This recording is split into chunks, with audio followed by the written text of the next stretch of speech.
Billionaire saw a poor homeless girl wearing his ring he gave someone years ago. Part 2. Please, if you missed Part 1, you can check the comments section for link to Part 1. The storm had passed, but the house felt colder than the rain ever was. Alumide stood by the window of his private study, staring into the garden where dawn's first light touched the wet grass. He hadn't slept. His mind replayed the girl's trembling voice again and again. It was my mother's. Adai's. Behind him, the faint sound of soft footsteps broke the silence. He turned. The girl stood hesitantly at the doorway, wearing one of the housemaid's oversized sweaters. Her hair was still damp, her eyes wary but curious. You should be resting, he said quietly. I can't sleep here, she murmured, her gaze sweeping over the massive bookshelves and polished floors.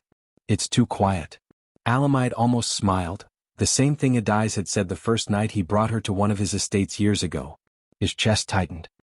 He motioned toward the table where breakfast waited untouched. At least eat something. She approached slowly, hunger betraying her caution.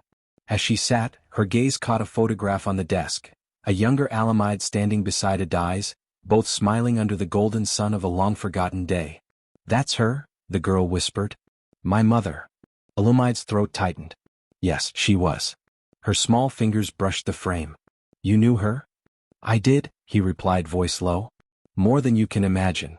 She looked up, studying him for a long moment. Then why weren't you there when she died? The question sliced through him. He had no answer, only regret. Alumide felt her question hang in the air like a verdict he could not appeal. Why weren't you there when she died? He looked away, unable to meet her piercing gaze. The silence between them grew thick with memories he had buried beneath layers of ambition and guilt. I didn't know, he finally said, his voice strained. No one told me she was ill. The girl's brow furrowed. You're lying. Mama said she sent letters. She said, she waited. His breath caught. Letters? He turned sharply toward her. What letters? She shrank back a little, clutching her doll. She wrote to you every month until she couldn't anymore. Said maybe one day you'd remember. Alumide's heart pounded. He strode to his desk and pressed a button on the intercom. Get me Saad. Now. Moments later, his longtime secretary entered, confusion flickering across her face. Sir? Did you ever receive letters addressed to me from a woman named Adai's Olanrawaju? His tone was ice. Saad hesitated. Yes, sir. Years ago. But, your assistant at the time said you instructed. I instructed nothing, he barked, slamming a hand on the desk. The girl flinched and he immediately softened his tone. Where are they now? I don't know, sir. The previous aide handled your correspondence before he resigned. Alumide sank into his chair, anger and disbelief colliding inside him. Someone had stolen the only chance he had to make things right. The girl's voice broke the silence. She thought you forgot her. He looked up slowly. No, he whispered. I never forgot. In that moment, a new resolve formed behind his weary eyes, to find those letters and uncover the truth about what really happened to Adai's. The following morning, Alumide sat in the back seat of his armored SUV, the city rolling past in streaks of gray and gold. The girl, Adai's daughter, sat beside him, silent, her small fingers tracing the edge of the ring as though it might reveal answers. They were headed downtown to one of his oldest offices, a property he hadn't visited in years. It was there his former aide, Mr. Duroji, had managed his personal affairs before resigning mysteriously. When they arrived, the receptionist froze at the sight of Alumide himself walking in. Sir, good morning, sir. Where is Duroji now? Alumide asked curtly. She stammered, flipping through records. He opened a consulting firm in Ikoyi, sir. I think he still uses his old contact address. Alumide nodded once. Find it? Send it to my phone. The girl tugged lightly at his sleeve. Why are we here? He looked down at her. Because someone hid the truth from me, and from your mother. I intend to know why. Her eyes narrowed slightly. What if he lies too? Alumide's lips twitched, not quite a smile. Then I'll know. People always lie differently when they're guilty. An hour later, the convoy stopped in front of a glass building tucked between luxury shops. Inside, the receptionist barely had time to react before Alumide strode past her and into a private office. Duroji looked up from behind a polished desk, his face paling.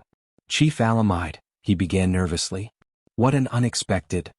Save it, Alumide cut in. You intercepted my letters. Duroji's throat worked. Sir, I only did what I was told. By whom? Alumide demanded, voice low and dangerous. The man swallowed hard. By your brother. The room fell silent. Even the air seemed to hold its breath. Alumide's eyes hardened. My brother? His voice was calm, but the fury underneath it was unmistakable. Duroji nodded shakily. Yes, sir. Chief Akin Admi. He said the woman was bad for your image. He instructed that any letters from her be destroyed. The words hit Alumide like a blow to the chest. Akin. His younger brother, the one he'd trusted most, who'd managed parts of his empire while he expanded overseas. The betrayal burned hotter than rage itself. He took a slow step forward. Do you still have any of the letters? I kept a few, sir. For safety. They're in my archive. Duroji scrambled to open a drawer, pulling out an old, sealed envelope. This one came last. I couldn't bring myself to destroy it. Alumide took it gently as if touching something sacred. The paper was worn, the ink faded by years, but the handwriting, her handwriting, was unmistakable. His throat constricted as he read the first line. Ali, I don't need your money. I only want you to remember that love once saved us. He closed his eyes briefly, the memory of her voice echoing in his mind. When he opened them, a deadly calm had replaced the storm inside him. He turned to Duroji. Not a word of this leaves this room. Yes, sir. Alumide glanced toward the door, where the girl waited, eyes wide with confusion. He forced a steadiness into his voice. We're leaving. Outside as they entered the car, she whispered, Who's Akin? He stared straight ahead. My brother, he said coldly. And the man who made sure your mother died believing I'd abandoned her. The drive back to the estate was a blur of noise and light, but inside the SUV, silence reigned. Alumide's hands gripped the edge of his seat as if the truth itself might tear through him. The girl sat beside him, her expression unreadable. At the mansion, he dismissed the staff and went straight to his private office. On his desk lay the letter, creased, fragile, a ghost from another life. He read it again and again until the words blurred. When his phone rang, he didn't need to check the caller ID. Akin, he said flatly. Brother, came the smooth, practiced voice. You sound troubled. Something wrong? Why did you do it? Pause. Do what? Destroy her letters. Keep me from her. From them. A soft chuckle filtered through the line. You don't understand, Alumide. She was a distraction. You had an empire to build. I was protecting you from ruin. Alumide's jaw tightened. You were protecting yourself. Call it what you want. She would have ruined you, and your name. I did what you were too weak to do. The line went dead before Alumide could reply. He lowered the phone slowly, rage simmering beneath his calm exterior. Across the room, the girl stood by the window, staring into the night. He sounds like he hates her, she said softly. He hates what he couldn't control, Alumide replied. And now he'll face what he created. Outside, thunder rolled again as if echoing his vow. The next day, Alumide's private doctor arrived discreetly at the mansion.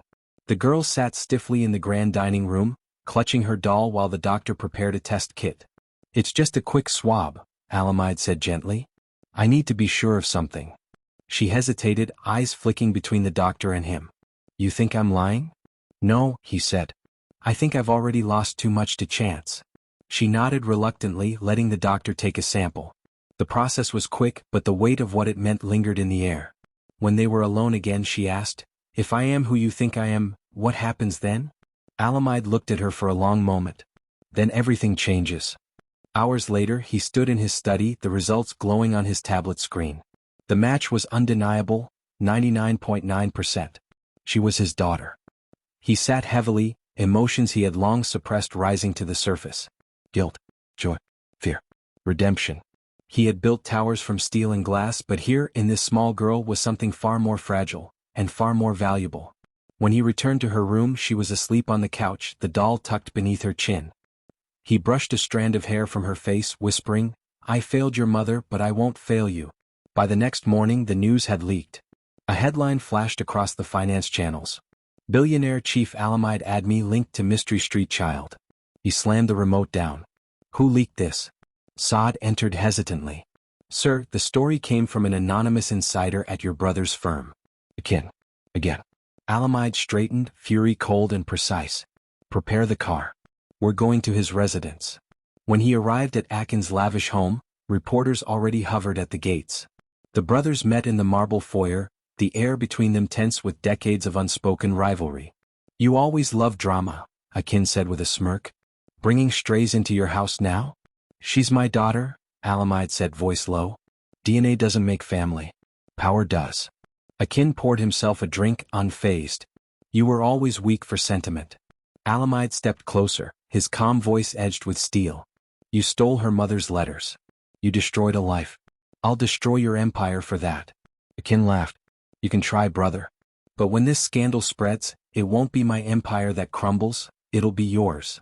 Alumide turned to leave. Then let it. At least the truth will finally have a voice.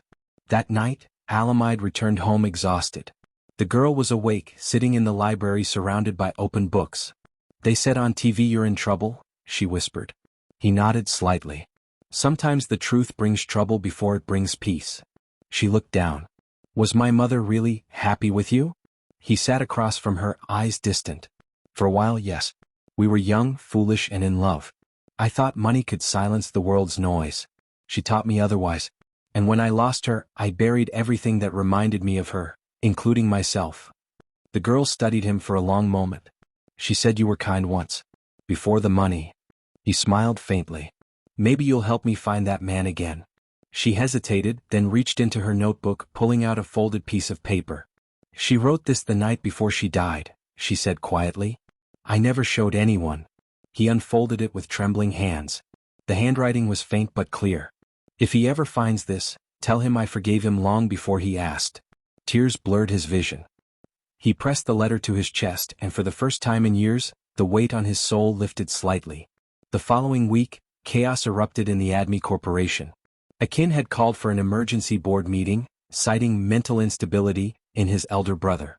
When Alumide entered the boardroom, the directors fell silent. Akin sat at the head of the table, smiling. You're late, brother. Alumide placed a folder on the table. Inside are proof of your embezzlements and communications with blacklisted companies. I also have copies of the intercepted letters. Akin's smirk faltered. You wouldn't dare. Oh, I already did, Alumide said, leaning forward. You taught me power, remember? Now I'll teach you consequence. He turned to the board. Effective immediately, my brother is relieved of all executive authority. The company will operate under audit until further notice. Gasps filled the room. Akin stood, furious, but the security guards had already moved in. As they escorted him out, Akin spat. You think you've won? Alumide met his gaze coldly. No. I've just stopped losing. Weeks passed. The storm outside had long faded, replaced by the calm of rebuilding. Alumide watched from the balcony as the girl, his daughter, played on the garden path, sunlight catching in her hair. She looked up and waved. You're smiling, she teased. You don't do that much. He chuckled softly. Maybe I'm learning. She ran up to him, holding out the ring. Mama said this was a promise you didn't keep. Maybe now you can make a new one. He knelt down, taking her small hand in his. Then here's my promise, he said quietly. You'll never have to wonder if you're loved. Not again. Her eyes shimmered and she hugged him fiercely. For the first time the weight of regret eased. The empire, the power, the wealth, all of it had meant nothing compared to this moment of truth. As the sun dipped below the horizon, Alumide whispered to the wind, Rest now, Adiz. She's home. And for the first time in years, peace finally found him.